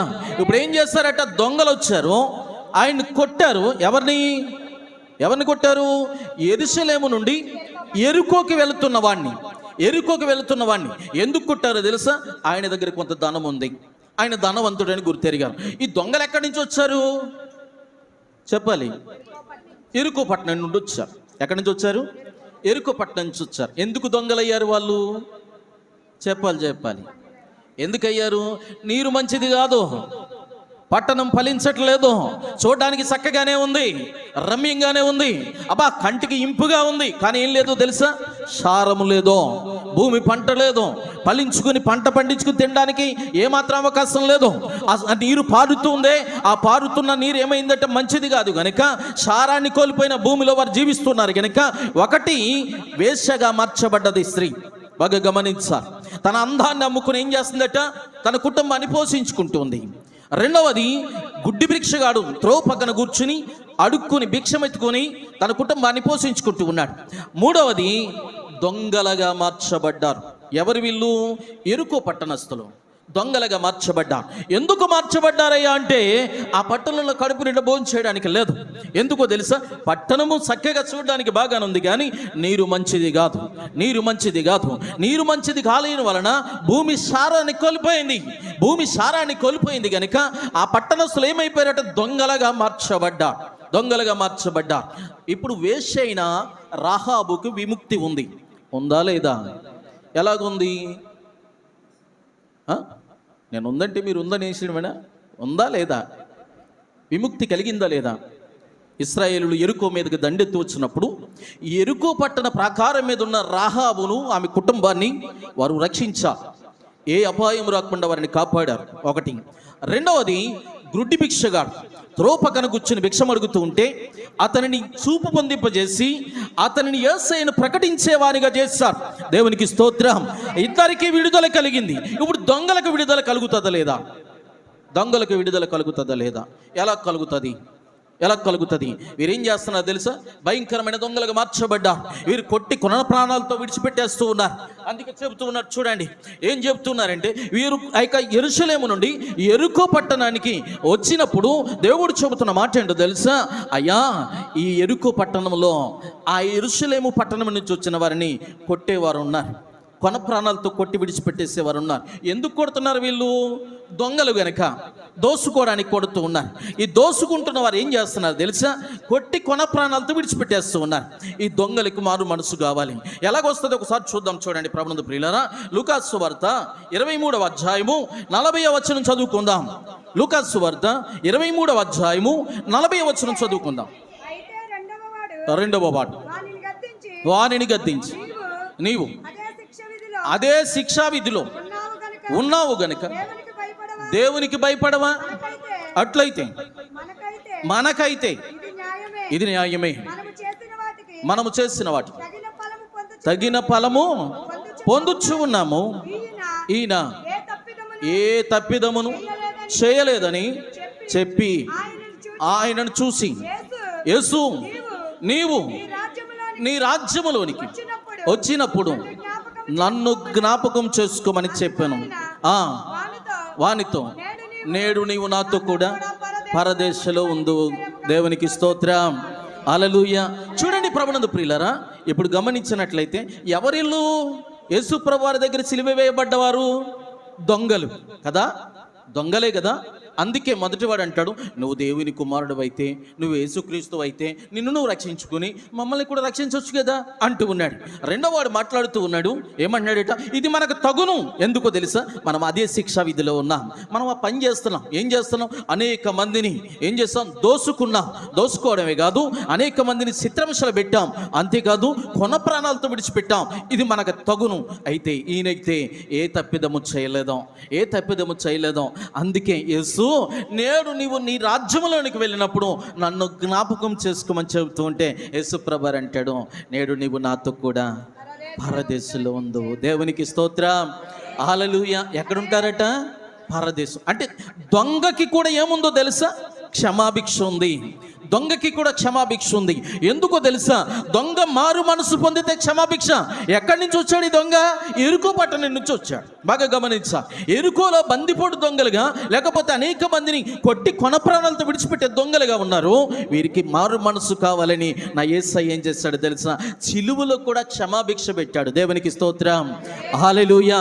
ఈ రాత్రి నేను అంటాను ప్రభునందు ప్రియులారా, ఎరుకో పట్టణం రమ్యమైనదే, ఎరుకో పట్టణం రమ్యమైనదే. కానీ పారుతున్న నీరుందే మంచిది కాదు, మంచిది కాదు. ఈ పారుతున్న నీరు మార్చబడాలి, మార్చబడాలి. ఒకసారి ఈ నీరు మార్చబడక ముందు ఆ యొక్క పట్టణంలో మరొక వ్యక్తిని మనం చూస్తూ ఉంటాం. చూద్దాం. చూడండి లూకాసు సువార్త, లూకాసు సువార్త చూద్దాం. 19వ అధ్యాయము 1వ వచనం చదువుకుందాం. లూకాసు సువార్త నడుచుచు ఉమ్, యెరికో పట్టణములో ఆ, ప్రవేశించి ఎక్కడికి ప్రవేశించారు? యెరికో ఎరుకో పట్టణానికి ప్రవేశించారు. ఎవరు? యేసు ప్రభువారు. యేసు ప్రభువారు ఎరుకో పట్టణానికి ప్రవేశిస్తే అక్కడ ఒక వ్యక్తి కనబడుతున్నాడు. అతని పేరు శుంకపు గుప్తదారుడైన ఆ ధనవంతుడైన జక్కయ్య. అంటే ఎవరున్నారు? ఎరుకో పట్టణంలో ధనవంతులు కూడా ఉన్నారు. బాగా గమనించాలి. ఇప్పుడు దాకా ఎవరిని చూసాం మనం? పేదవారిని చూసాం. ఎలాంటి వారు వాళ్ళు? తినడానికి ఆహారం లేక ఒళ్ళమ్ముకునే రాహాబు. అంతేకాదు ఆ నీళ్లు మంచివి గాక అక్కడ తిన్న లేక త్రాగిన నీటి వలన సూపు మందగించిన సూపును కోల్పోయిన భర్తీమయ్యి, అంతేకాదు ఆ పట్టణంలో బ్రతకడానికి కష్టమయ్యి ఆ పట్టణంలో బ్రతకలేక ఉన్నవారు దొంగలుగా మార్చబడిన వారిని మనం చూసాం. బాగా గమనించాలి. ఇప్పుడు ఎవరు కనబడుతున్నారు? ధనవంతుడు కనబడుతూ ఉన్నాడు. బాగా గమనించాలి. ఇతని పని ఏంటో తెలుసా? వడ్డీ వ్యాపారం చేస్తున్నాడు. వడ్డీ వ్యాపారం చేస్తున్నాడు. ఎంతమంది అయితే బేదలు ఉన్నారు? ఆ పట్టణం అంతా బేదలే కదా. ఆ పట్టణం అంతా కూడా ఆకలితో అలమటించిపోయేవారే కదా. ఆ పట్టణంలో సరైన పంట లేని వారే కదా. ఆ సరైన వ్యాపారం లేని వారే కదా. వారందరికీ ఈ యొక్క ధనవంతుడైన జక్కయ్య ఏం చేస్తున్నాడంటే వడ్డీకి ఇస్తున్నాడు. ఏమిస్తున్నాడట? ఈనాడు సంఘంలో చాలామంది వడ్డీలకు ఇచ్చేవారు ఉన్నారు. జాగ్రత్త చుమి. వడ్డీ వ్యాపారం ఎంత భయంకరమైనదో దేవుని యొక్క వాక్యం సెలవిస్తుంది. ఇప్పుడు జక్కయ్య వడ్డీకి ఇస్తూ ఉన్నాడు. వడ్డీకి చేంజ్ చేస్తున్నా తెలుసా? అసలు వడ్డీ కాకుండా అధిక వడ్డీ వేసి ఆ వడ్డీకి మరలా చక్ర వడ్డీ వేసి ఇక పీడించి రక్తం జలగలగైతే పీడింతో అలా పీడించేసి ఎరుకో పట్టణస్తులందరినీ కూడా బాధ పెట్టి ఆయన చేతిలో పడనివాడు ఎవడు లేడట. ఎందుకో తెలుసా? అప్పు తీసుకోకుండా. అప్పు తీసుకున్న వాళ్ళందరూని ఇప్పుడు ఏం చేస్తాడంటే ఆయనకి ఇష్టమైన వడ్డీ వేసుకుంటాడు. వడ్డీ వేసుకుని ఆయన వసూలు చేస్తూ ఉన్నాడు. ఇప్పుడు ఈయనకు ఒక ఆలోచన వచ్చింది మనసులో. ఏ ఆలోచన తెలుసా? యేసు ఎవరో చూడగోరాలనుకున్నాడట. దేవునికి స్తోత్రం, హల్లెలూయా. ఎవరిని చూడాలనుకున్నాడట? యావండి, కొంతమందికి ఇదే మనసు. వచ్చి ఒకసారి మందిరానికి వెళ్ళి ప్రార్థన చేయించుకుని వెళ్ళిపోతే చాలు అనిపిస్తుంది. వాక్యం వినడానికి ఉండరు. ఎప్పుడు వస్తారు తెలుసా? కొంతమంది ఆమెనైనా ఆశీర్వాదం ఇచ్చేటప్పుడే వస్తారు. ఎందుకు వస్తారు తెలుసా? ఆశీర్వాద ప్రార్థన ఇస్తే చాలాలకి, మిగతాదంతా అవసరం లేదు. ఆశీర్వదించబడాలంటే ఆరంభంలోనే ఉండాలి. దేవునికి స్తోత్రం, హల్లెలూయా. ఇప్పుడు గమనించినట్లయితే ఇతనికి యేసు ఎవరో చూడాలనిపిస్తుంది. కానీ ఇతడు పొట్టివాడు. ఎవరట? గమనించాలి. పొట్టివాడు. ఈయనకి అన్నీ ఉన్నాయి. ధనంలో ఎత్తుగా ఉన్నాడు, ఆస్తిలో ఐశ్వర్యవరుడిగా ఉన్నాడు, ఆ యొక్క అందరినీ వడ్డీ వసూలు చేయడంలో చాలా దిట్టగా ఉన్నాడు, అన్నట్లో పెద్దవాడే. కానీ శరీరానుసారంగా ఎలాంటి వాడు అంటే పొట్టివాడు. ఈ పొట్టివానికి ఉన్న లక్షణం ఏంటంటే యేసయ్యను చూడాలనే ఒక ఆలోచన. ఈ ఆలోచనతో ఏం చేయాడంటే ఏదో రకంగా యేసయ్యను చూద్దామని వెళ్తాం మొదలుపెట్టాడు. ప్రయాణం చేస్తూ ఉండగా ఆ ప్రాంతంకి అనగా ఎరుకో పట్టణానికి యేసు ప్రభువారు వస్తున్నాడు. ఎన్నిసార్లు వచ్చాడు చెప్పాలి మీరు? ఎన్నిసార్లు వచ్చారు? యేసు ప్రభువారు ఎన్నిసార్లు వచ్చారు? మర్చిపోయారా? అయ్యయ్యో, యేసు ప్రభువారిని మర్చిపోతే ఎలాగా? ఇప్పుడు గుడ్డివాడి దగ్గరికి వచ్చింది ఎవరు? యేసు ప్రభువారు కదా. మరి ధనవంతుల దగ్గరికి యేసు ప్రభువారు వచ్చాడా? రాలేదు. వాళ్ళే వచ్చారు. ఎక్కడికి? గొల్గొతా కొండపైకి. బాగా గమనించాలి. అయితే ఇప్పుడు మరలా ఎరుకో పట్టణానికి వెళ్తున్నాడు యేసు ప్రభువారు. ఎందుకో తెలుసా? అక్కడ ఇంకా మారు మనసు పొందాల్సిన వారు ఉన్నారు. ఆశతో ఎదురు చూసేవారు ఉన్నారు. హృదయ వేదనతో ఆ యొక్క యేసయ్యను చూడాలని తలంపు కలిగిన వారు ఉన్నారు. అందుకే యేసయ్య ఏం చేస్తున్నాడు? మరలా జనసమూహం తీసుకుని ఎక్కడికి వస్తున్నాడట? ఎరుకో పట్టణానికి వస్తూ ఉన్నాడు. ఎరుకో పట్టణానికి వస్తూ ఉండగా ఈ పొట్టువాడైన జక్కయ్యకు ఆలోచన కలిగింది. ఏ ఆలోచన అంటే యేసు ఎవరో చూడాలి. అప్పుడు దాకా యేసు గురించి తెలుదా ఈయనకి? యేసు గురించి తెలియదు. అయితే చూడాలని ఆశతో ఏం చేస్తున్నాడట? వెళ్ళి ఆ త్రోవ పక్కన నుంచున్నాడు. త్రోవ పక్కన కూర్చుంటే ఆయన చుట్టూ చాలా వేల మంది ఉన్నారు. ఎవరు చుట్టూ? జక్కయ్య చుట్టూ కాదు, యేసు చుట్టూ వేల మంది ఉన్నప్పుడు జక్కయ్యకు ఒక ఆలోచన వచ్చిందట. యేసయ్యని ఇలా చూడాలంటే కష్టం. ఎందుకో తెలుసా? నేను పొట్టివాడిని, అందరూ పొడిగంటి వారు. ఈ పొడిగంటి వారి మధ్యలో ఆయన ఉన్నాడు. ఎక్కడున్నాడో తెలియదు. ఆయన వెతకాలంటే కష్టం. అలాగే నేను నా డబ్బుతో వీళ్ళందరినీ కొనేయాలంటే కొనలేను. కాబట్టి ఏం చేయాలని ఆలోచన చేస్తూ ఉన్నప్పుడు ఒక చెట్టు కనిపించిందట. దాని పేరే మేడు చెట్టు. ఈ మేడు చెట్టు జాగ్రత్తగా ఎక్కడం ప్రారంభించాడు. చాలా అవస్థపడి ఎక్కాడు. ఎక్క కొమ్మ మీద వేలాడుతూ ఏం చేస్తున్నాడు తెలుసా? యేసయ్యను చూస్తూ ఉన్నాడు. ఈ మధ్యకాలంలో కడిపిలంక పులి వచ్చింది ఎంతమందికి తెలుసు? వినలేదా? ఎవరని విన్నారా? దివాన్ చెరువులో ప్రారంభమైందట పులి. అక్కడి నుంచి మళ్ళీ కనబడలేదు ఎవరికైనా. కడిపిలంకలో కనబడించింది. ఆ కడిపిలంకలో కనిపించింది ఏంటి? పులిని చూడలేదు ఎవరుని. అడుగులు చూశారు, అమ్మో ఇక్కడ ఉందనుకున్నారు. మళ్ళా కొన్ని రోజులు అంటే 2-3 రోజుల్లో మళ్ళీ ఏమైందో తెలుసా, రాలు పొలం కనిపించింది. ఇది పులేనంటారా? పులేనంటారా? గమనించ, పులి అయితే ఏం చేస్తుంది? సీసీ కెమెరాలు చిక్కాలి కదా, చిక్కలేదు. మన యేసయ్య అలాంటి వాడు కాదు, ఎదురు చూస్తే అందరికీ కనబడేవాడే. దేవునికి స్తోత్రం, హల్లెలూయా. ఇప్పుడు యేసయ్య ఆ త్రోవ గుండా వస్తూ ఉంటే ఆ చెట్టెక్కిన జక్కయ్య ఏం చేస్తున్నాడు తెలుసా? యేసు ఎవరని చూడటం ప్రారంభిస్తూ ఉన్నాడు. చూస్తూ ఉన్నప్పుడు ఏమైందో తెలుసా? యేసు ప్రభువు తిన్నగా చెట్టు దగ్గరికి వచ్చి ఆ చెట్టు దగ్గర నిలబడి జక్కయ్యతో మాట్లాడడం ప్రారంభించాడు. దేవునికి స్తోత్రం. జక్కయ్య ఊహించలేదు, అతడు ధనవంతుడు, అధిక వడ్డీ వసూలు చేసేవాడు, యేసు మాట్లాడతాడని ఇప్పుడు అనుకోలేదు. యేసు ప్రభువు కింద ఉండి అంటాడు కదా, ఇదిగో జక్కయ్య, నేడు నీ ఇంట నేను ఉండాల్సి వచ్చినది. దేవునికి స్తోత్రం, హల్లెలూయా. ఈ మాట వినగానే జక్కయ్య సరసరమని జారిపోయాడట. మేడు చెట్టు మించి జారిపోయి కిందకు వచ్చి అంటాడు కదా, ప్రభువా, ఇంతవరకు నేను అక్రమంగా సంపాదించిన ఆస్తి అంతా ఉందే, ఎంతమంది దగ్గర వడ్డీగా వసూలు చేశానో అంతకు 2 వడ్డీ ఇచ్చేస్తానయ్యా వాళ్ళకి. అడిగాడా యేసు ప్రభువు ఇమ్మని? అడిగాడా? నువ్వెంత సంపాదించావు అంత ఇచ్చే అన్నాడా? లేదు. మరలా అంటాడు, నేను సంపాదించిన ఆస్తులు సగ భాగం అమ్మి బీదలకి ఇస్తానయ్యా, సమర్పణ కలిగి. అడుగుతున్న స్నానం చేయవా నువ్వంటే, మామయ్య ముఖం చూస్తారు కానీ ఒళ్ళు చూస్తారా మామయ్య అంది. ఏం చూస్తారట? ముఖం చూస్తారంటే కానీ ఒళ్ళు చూస్తారా మామయ్య? అందుకే ముఖం కడుగుతున్నాను అనేది. సబ్బు కనీసం రోజుకి 4-5 సార్లు వాడేది, ముఖానికే, ఒంటికి కాదు. ముఖానికే, ఒంటికి కాదు. ఎందుకంటే ముఖాన్ని చూస్తారట అందరూ. ఇప్పుడు మనం అదే చేస్తున్నాం, ముఖం చూస్తారని ఏం చేస్తున్నాం? బ్యూటీ పార్లర్కి వెళ్ళి అనేకమైన క్రీములు కొడతాం, సరిపోకపోతే లిప్స్టిక్లు వేద్దాం, ఇంకా సరిపోకపోతే ఇక్కడేస్తాం కదా. నేను తప్పు అని అంటలేదు, ఎవరి బిడ్డలారా, తప్పు కాదు, వేసుకోవచ్చు. కానీ దేవుడిచ్చిన అందం ముందు ఆ అందం వ్యర్థమే. దేవునికి స్తోత్రం. యేసును మనం చూస్తూ ఉంటాం. చూసుకున్న కోటలోనికి పిలువబడినప్పుడు అందరూ ఆభరణాలు ధరించారు, వారికి కావలసిన అందాన్ని ఆ యొక్క అలంకరించుకున్నారు. ఎస్తేరు దైవికమైన అందాన్ని మాత్రమే కోరుకుంది. దేవునికి స్తోత్రం. ఈనాడు నేను అంటాను, హృదయ శుద్ధి గల వారు ధన్యులు, వారి దేవునిని చూసేదను. ఈ హృదయానికి ఏ యొక్క రంగులు పోస్తే శుద్ధపరచబడుతుంది, ఏ సబ్బు వాడితే శుద్ధపరచబడుతుంది చెప్పగలరా? ప్రార్థనని సబ్బు వాడితే శుద్ధపరచబడుతుందా? ఇర్మియా గ్రంథంలో చక్కటి మాట దేవుడు అంటాడు, నా కుమారుడా నీ హృదయము నాకు ఇమ్ము అంటూ ఉన్నాడు. ఎందుకు ఇవ్వాలి అంటే, ఇష్షోపుతో నేను కడుగుతాను అంటాడు. ఇష్షోపు అనగా వాక్యం అనే పాల చేత హృదయాన్ని కడుగుతాడట. దేవునికి స్తోత్రం, హల్లెలూయా. హృదయాన్ని కడిగితే ఏమైతే తెలుసా? శుభ్రపరచబడుతుంది. ఎప్పుడైతే హృదయం శుద్ధ అయిందో అప్పుడు దేవుణ్ణి స్వయంగా చూడగలుగుతుంటాం. దేవునికి స్తోత్రం, హల్లెలూయా. మీకు చాలా మందికి ఇష్టం లేనట్టుంది వాక్యం, చాలా ఇబ్బందిగా చేతులు ఎత్తుతూ ఉన్నారు. నిజమేనా? ముగించేయాలా? దేవునికి స్తోత్రం, హల్లెలూయా. ఇప్పుడు దేవుని యొక్క వాక్యం చెబుతుంది, హృదయ శుద్ధి గల వారు ధన్యులు, వారు దేవునిని చూస్తారు. హృదయ శుద్ధి అనగా కొత్త పాత్రకు సాదృశ్యం. నువ్వు దేవుని సన్నిధికి వచ్చినప్పుడు నీవు హృదయం ఎలాగ ఉండాలో తెలుసా? కొత్త పాత్రగా ఉండాలి. కొత్త పాత్రగా ఉండగలిగితే నా దేవుడు అంటాడు, నీ హృదయం అనే మందిరములోనికి నేను రాబోతూ ఉన్నానంటాడు. దేవునికి స్తోత్రం, హల్లెలూయా. ఆయన రావాలంటే మొదట మన హృదయాన్ని శుద్ధి చేసుకోవాలి. మలినమైన హృదయంతో మందిరానికి వస్తే దేవుడు ఇష్టపడడు. ఆయన ఆలోచనతో దేవుని మందిరానికి వస్తే దేవుడు ఇష్టపడడు. అనేకమైన ఆలోచనలు పెట్టుకుని దేవుని మందిరానికి వస్తే దేవుడు ఇష్టపడడు. ఎవరైతే హృదయాన్ని కొత్త పాత్రగా మార్చుకుంటారో ఆ పాత్రలోనికి దేవుడు రావడానికి ఇష్టపడతాడు. దేవునికి స్తోత్రం.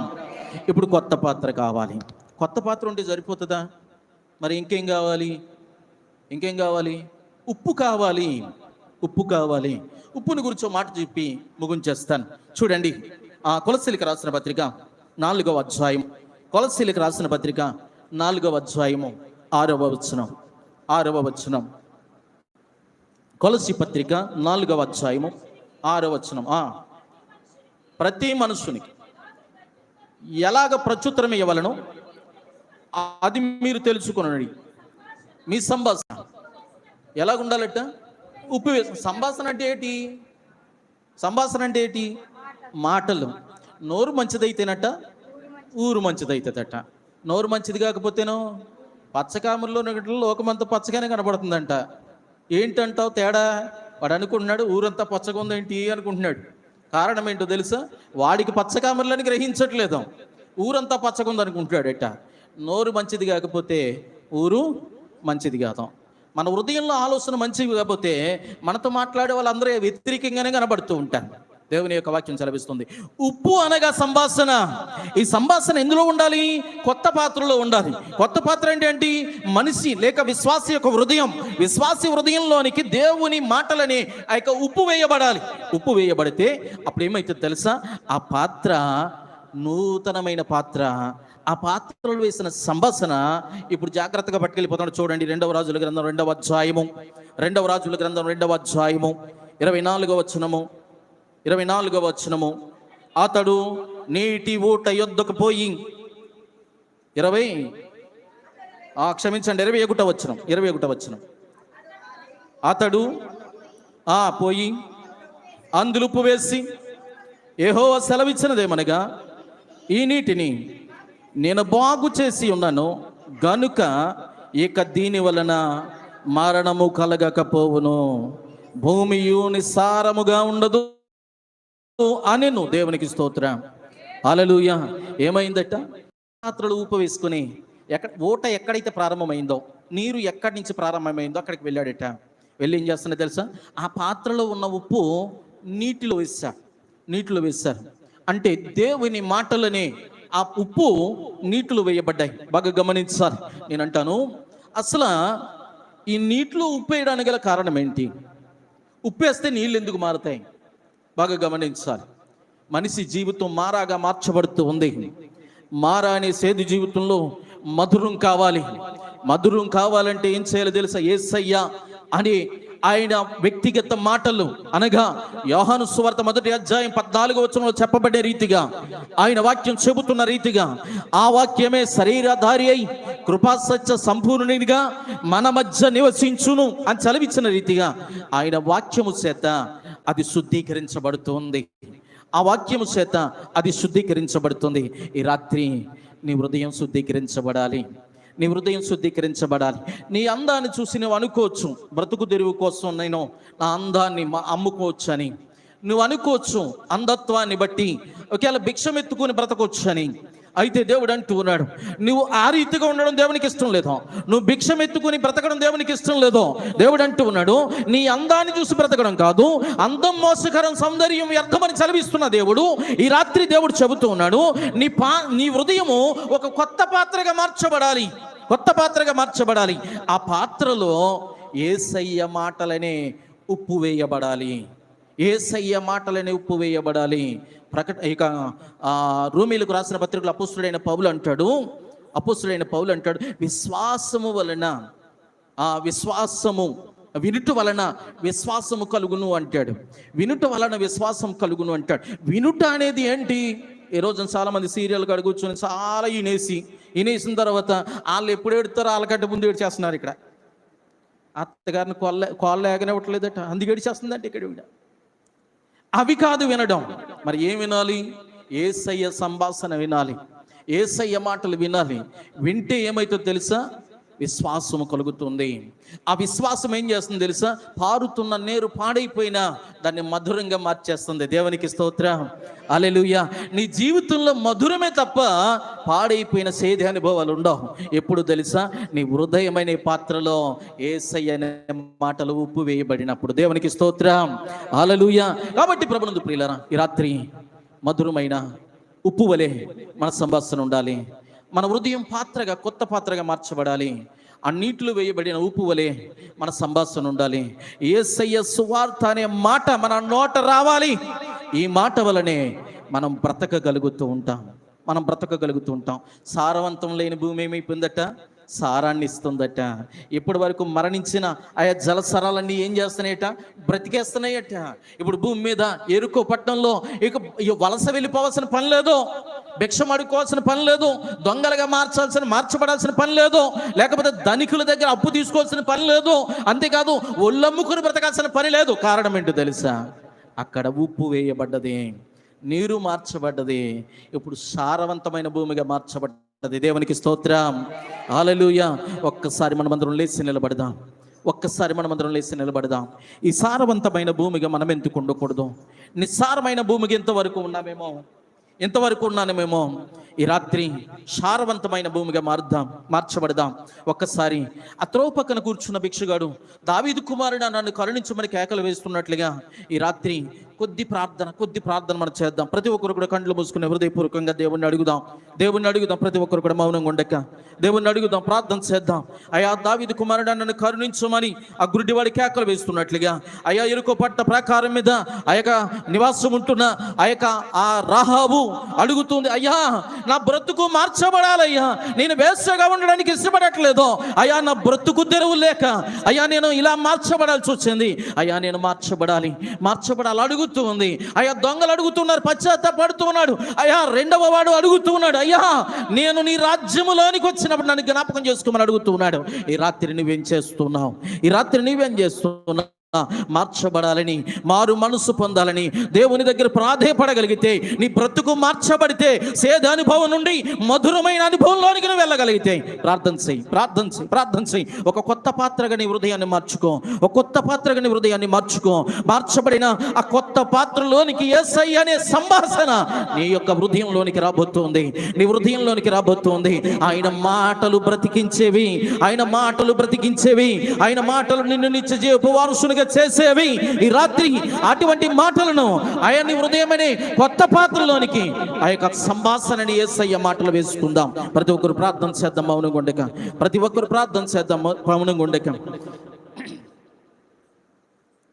దావీదు కుమారుడా నన్ను దాటిపోకయ్యా, నజరేతువాడా నన్ను విడసిపోకయ్యా. దావీదు కుమారుడా నన్ను దాటిపోకయ్యా, నజరేతువాడా నన్ను విడసిపోకయ్యా. నీవు తప్ప నాకు ఈ లోకంలో ఎవరున్నారయ్యా, నీకు తప్ప నాకు ఈ లోకానికి చోటే లేదయ్యా. నీవు తప్ప నాకు ఈ లోకంలో ఎవరున్నారయ్యా, నీకు తప్ప నాలో ఎవరికి చోటే లేదయ్యా. దావీదు కుమారుడా నన్ను దాటిపోకయ్యా, నజరేతువాడా నన్ను విడసిపోకయ్యా. దావీదు కుమారుడా నన్ను దాటిపోకయ్యా, నజరేతువాడా నన్ను విడసిపోకయ్యా. గురుటివాడినయ్యా నా కనులు తెరువవా, మొగవడినయ్యా నీ స్వరమునియవా. గురుటివాడినయ్యా నా కనులు తెరువవా, మొగవడినయ్యా నా స్వరమునియవా.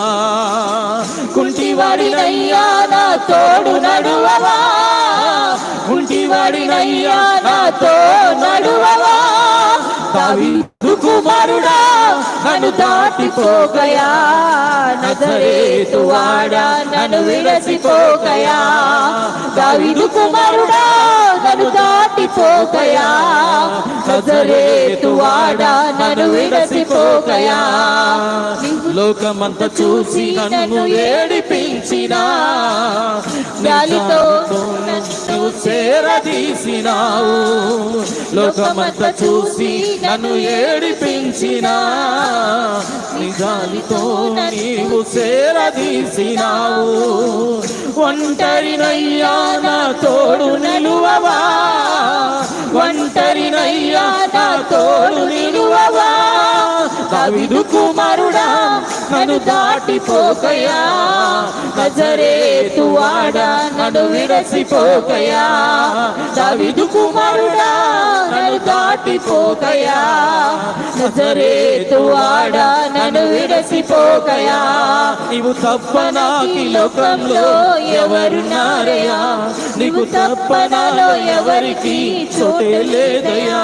నీవు తప్ప నాకి లోకంలో ఎవరున్నారయ్యా, నీవు తప్ప నాలో ఎవరికి చోటే లేదయ్యా.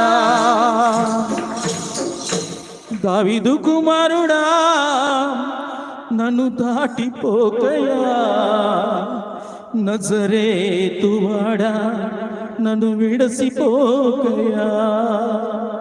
అవును ప్రభువా, ఈ రాత్రి నీ పిల్లలుగా నీ సన్నిధులు కూడి అయ్యా అయ్యా భర్తీమయ్యవలే దావీదు కుమారుడా నన్ను దాటిపోకని కేకలు వేస్తూ ఉండగా, అయ్యా నీ యొక్క స్వస్థత నాకు కావాలి, నీ స్వస్థత నాకు కావాలి.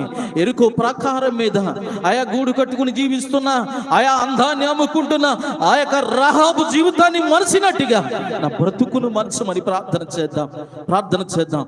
దొంగలను మారు మనసు కలగజేసి ఆయన పరదేశంలోనికి చేర్చుకున్నట్లుగా మన బ్రతుకును మార్చే నా యేసయ్యను ఆయా ఒక్క నిమిషం అడుగుదాం. ప్రార్థన చేద్దాం. పరమ తండ్రి నీకు వందనాలు, మహోన్నతుడా నీకు స్తోత్రాలు ప్రభా. ఈ రాత్రి మట్టివాడిని ఎందుకు పనికిరాని వాడిని నన్ను నిలబెట్టి నువ్వు వాడుకున్నారని నమ్ముతూ ఉన్నాను. విన్న వాక్యములు తండ్రి హృదయంలో నాట్యింపజేసుకుని అయా మా బ్రతుకులు సరి చేసుకుని అయా తండ్రి ప్రభు ఎదుగునైనా అయా తండ్రి పట్టణము ఇక రమ్యమైనదే గాని పారుతున్న నీరు పాడైపోయింది. అయా పట్టణము అయా రమ్యమైనదే గాని భూమి సారమని కోల్పోయింది. అటు జీవితాన్ని మేము కలిగి ఉన్నాం. మా బ్రతుకులు ఆనందము లేదయ్యా, మా బ్రతుకులు సమాధానము లేదయ్యా, మా బ్రతుకులు స్వస్థత లేదయ్యా. అయ్యా ఇంకా అయా నువ్వు వెంబడించకనైనా, నిన్ను ఆశ్రయించక ప్రభువా అయా సమాధానం లేని జీవితాన్ని కలిగి ఉన్నామేమో. ఈ రాత్రి నీ బిడ్డలను తాకమని ప్రార్థన చేస్తున్నా. ఈ రాత్రి నీ బిడ్డలతో మాట్లాడినందుకు వందనాలు ప్రభా. స్వస్థపరచమని ప్రార్థన చేస్తున్నా. ఏ ఆశ కలిగి నీ బిడ్డలు వచ్చి ఉన్నారు, ఆశ గల ప్రాణాన్ని తృప్తిపరిచి ప్రతి అక్కర నీ మహిమలో తీర్చి అయా నీ దాసుడు తండ్రి ప్రభా అయా ఇక్కడ జరిగిస్తున్న ఆరాధనను బట్టి అయా తండ్రి ప్రభు జరిగిస్తున్న ఉపవాస ప్రార్థనలను బట్టి అయా తండ్రి నూతన పాత్రగా ప్రతి ఒక్కరి హృదయము మనసబడుగాక అటు గొప్ప కార్యములు జరిగించండి అయా. ఇంకను తండ్రి ప్రభా మా ముందు అయా మరొక దినమున్నది నాయనా. అయా రాబోతున్న దైవజనులు మాట్లాడుతూ ఉండగా అయా ఉప్పు వేసిన సంభాషణ వలె అయా ప్రతి హృదయంలోనికి చొచ్చుకుపోయినట్లు అయా హృదయాలు సరిచేయబడినట్లు అయా పాత్ర నూతన పాత్రగా కొత్త పాత్రగా మలసబడినట్లు అయా నీరు మధురముగా మార్చబడినట్లు అయా పట్టణము సరిచేయబడినట్లు నీ కృపను అనుగ్రహించండి, నీ ఆత్మతో బలపరచండి అయా. ఇంతవరకు నాయనా నీ కృప తోడు గుంచి అయా రెండవ దినము కూడా తండ్రి అయా ఇక నాలుగవ కూడిక నీ నామానికి మహిమకరంగా జరిగించిన విధానాన్ని బట్టి నీకు వందనాలు. ఇక జరుగుతున్న కూడికలు నీ నామానికి మహిమకరంగా జరిగించి అయా ప్రతి దైవజనుని నీ ఆత్మతో బలపరచునైనా మీరే వాడుకోమని స్థానిక దైవజనులు అయా రెవరెండ్ విజయరత్నమయ్య గారిని, అమ్మగారిని అయా కుటుంబీకులు పిల్లలు తండ్రి ప్రభా బిడ్డలు అయా కుమార్తెను బట్టి అయా ఆత్మీయ బిడ్డలను బట్టి శ్రోతలకు అప్పగిస్తున్నా. సంఘమును విస్తరింపజేయండి, అనేక ఆత్మలు అయా సంఘములోనికి నడిపించండి. మారు మనసు రక్షణ లేక ఇంకా నువ్వు జీవిస్తూ ఉంటే అయా మారు మనసు రక్షణని బిడ్డలకు దయచేయమని, నూతన పాత్రగా మార్చబడ్డానికి కృప చూపమని, మీరే మహిమ పొందమని యేసయ్యా అతి శ్రేష్టమైన నామమున అడిగి వేడుకొనుచున్నాము తండ్రి, ఆమేన్. అలాగనే ఉందామండి, ఆశీర్వాదం తీసుకుందాం. తండ్రి కుమార పరిశుద్ధాత్మ త్రియేక దేవుని కృపా సమాధానములు దేవుని బిడలారా ప్రభురాకడ పర్యంతము సదాకాలం మనకందరికి సర్వలోక పరిశుద్ధులకును అలాగనే ఎందరైతే లైవ్ ద్వారా ఈ కార్యక్రమమును వీక్షించారో వారికి అందరికీ అలాగనే ఎందరైతే ఈ మైక్ స్వరము ద్వారా ఆయన మాటలను విన్నారో వారికి అలాగనే ఆయన బిడలమైన మనకందరికి అలాగనే ఇంతవరకు ఆయన వాక్యమును అందించిన దైవజనునికి దైవజనుని కుటుంబమునకును అలాగనే మనకందరికి ఆయన కృపా సమాధానములు నిరంతరము తోడయుండి నడిపించునుగాక. ఆమేన్, ఆమేన్. దయచేసి అందరూ నిశ్శబ్దంగా కూర్చుందామండి. మరి పిలవగానే మన మధ్యకు వచ్చి ఎంతవరకు చక్కటి సందేశాన్ని మనకు అందించిన దైవజనులకు మన సంఘం అంతటి తరపున హృదయపూర్వకమైన వందనాలు తెలియచేసి ఉన్నానండి. మరి అయ్యగారు చక్కటి వాక్యం చెప్పారు, అలాగే చక్కటి కథ కూడా చెప్పారు. నేను ముందు వారిని పరిచయం చేసేటప్పుడు ఒక మాట చెప్పకూడదని చెప్పలేదండి, ఎందుకంటే అయ్యగారు అత్త మాట వారసులు చెప్తున్నారు అనుకుంటారండి. ఈ ముసలి బావ కథ అన్నప్పుడు నా జ్ఞాపకం వచ్చింది, ఎందుకంటే మేము తరచుగా ఏమండి, ఎందుకంటే పాస్టర్ గారి యొక్క మిస్సెస్ గారు ఇంటి పేరు మా ఇంటి పేరు ముప్పుడి, పాస్టమ్మ గారి ఇంటి పేరు కూడా ముప్పుడి, అందుకని బావగారు అనుకుంటాం. ఇంకా ఆ కథ ద్వారా ఆ మాట జ్ఞాపకం చేశారండి నాకు. హల్లెలూయా. అంత మాత్రమే కాదు, మేము ఒక సంస్థలో పనిచేసామండి కలిసి, అప్పటి నుంచి స్నేహితులం కూడా కనుక ఎప్పటి నుంచో పిల్లలనుకున్నాం. ఇది మరి ఈ సంవత్సరం వారిని మన మధ్యకు పిలవడానికి దేవుడు సహాయం చేశాడు. ఇంతవరకు చక్కటి వాక్యాన్ని మనం విన్నాం. ప్రియులారా, ఈ సమయంలో చిన్న కార్యక్రమం ఉంది. అది అయిన తర్వాత అందరూ పలహారం తీసుకుని ప్రార్థన చేయించుకుని వెళ్ళవచ్చు. మరలా రేపు చివరి కూడిక రేపు ఉదయకాలం అలాగే రాత్రికి కూడా కూడికలు ఉంటాయి. దయచేసి అందరూ కూడా రేపటి దినమును కూడా అందరూ రావాలని ప్రభు పేరట మనం చేస్తూ ఉన్నాం. ఓకే.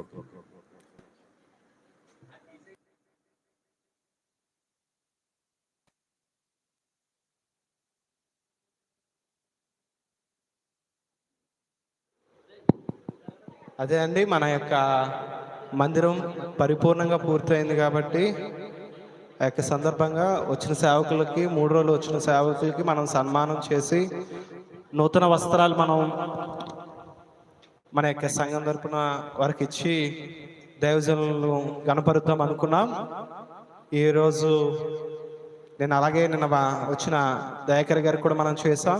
ఈరోజు ఉన్న మావయ్య గారు ఇమానియల్ అయ్య గారిని కూడా సత్కరించాలని కోరుకుంటున్నాం. దయచేసి అయ్య గారు ముందుకు వచ్చినట్లయితే.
అలాగనే ఈ రాత్రి మరి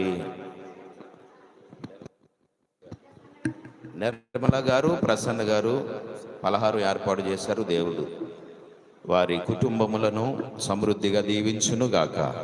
ఆమె అందరికి వందనాలండి. అందరూ కూడా దేవుని నామానికి మహిమ కలుగును గాక. ఈ యొక్క సన్మానానికి నేను యోగ్యుడిని కాను, కానీ దేవుని అభిషేకం చేత మరి మా ఆత్మీయులు బావగారు పిల్లలు మరి వారి ప్రేమను కనపరుస్తున్నారు, మంచిదే. కానీ అంత చేయించుకోవడం అంత ఇబ్బంది ఏమో అనిపించింది నాకు. రెండవది, ఈరోజు మరి మా మిసెస్ మా పాప కూడా రావాలి అని కొన్ని 7 వారాల ప్రార్థనలు జరుగుతున్నాయి యొక్క చర్చిలో. దాని గురించి ఈరోజు మా తమ్ముడి గారికి అప్పచెప్పి నేను రావడం జరిగింది. ఒకేలా వాక్యం చేత మిమ్మల్ని ఎవరైనా ఇబ్బంది పెట్టుంటే మరొకసారి పెద్ద మనసు చేసుకొని నన్ను మన్నించి మా కొరకు మా సంఘం కొరకు ప్రార్థన చేయాలని ప్రేమతో మనం చేస్తూ ఉన్నాను. ఈ యొక్క 2వ దినపు